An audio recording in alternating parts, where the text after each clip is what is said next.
Hello guys, আজকে নিয়ে চলেছি আর একটি ভিডিও নিয়ে।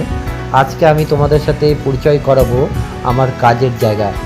তো দেখছো আমি কত সকালবেলা উঠে গেছি এবং টোটো ধরে যাচ্ছি সর্বপ্রথম মালদা স্টেশন।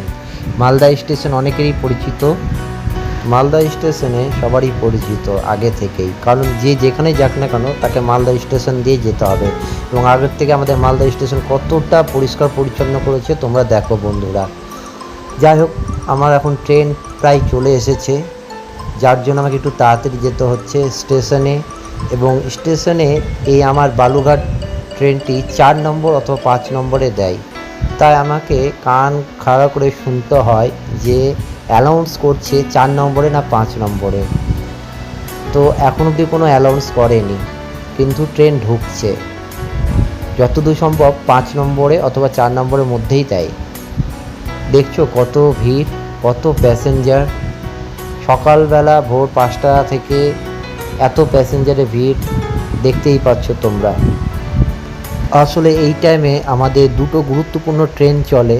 একটা চলে পদাতিক মানে শিলিগুড়ি যাওয়ার জন্য, আর একটা আমাদের হাওড়া কলকাতা যাওয়ার জন্য হাওড়ার একটি গাড়ি। তাই এই দুটো গাড়ি আমাদের মালদা স্টেশন থেকে এই টাইমে ছাড়ে, তাই এই টাইমে প্রচণ্ড ভিড়। কিন্তু আমার ট্রেন আসতে 5 মিনিট লেট আছে, তাই আমি অপেক্ষা করছি ট্রেন আসার জন্য। ওই দেখছো পদাতিক অলরেডি ছেড়ে দিল, এনজিপির জন্য পদাতিক বেরিয়ে পড়লো। আর আমার ট্রেন অ্যানাউন্স হলো যে স্টেশনে ঢুকছে। ওই যে বালুঘাট ট্রেন ঢুকছে। এই ট্রেনে করে আমি প্রত্যেক দিন বালুঘাট যাই, আমার যে কাজের জায়গা সেইখানে। আমাকে ভোরবেলা উঠে 5টা 40-এ এই ট্রেনটা ধরতে হয়, তবে আমি টাইম মতো আমার অফিসে পৌঁছাতে পারবো।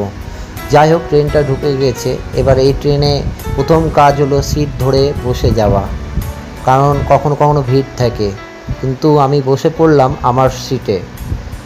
এবং ট্রেনের ভিতর থেকে তোমাদেরকে দেখাবো বাইরেটা কত সুন্দর লাগে। সকালবেলার প্রকৃতি একটা আলাদাই মেজাজ থাকে, তাই ট্রেনের জানলা দিয়ে প্রকৃতি দেখতে দেখতে আমি আমার কাজের জায়গায় আস্তে আস্তে এগোচ্ছি।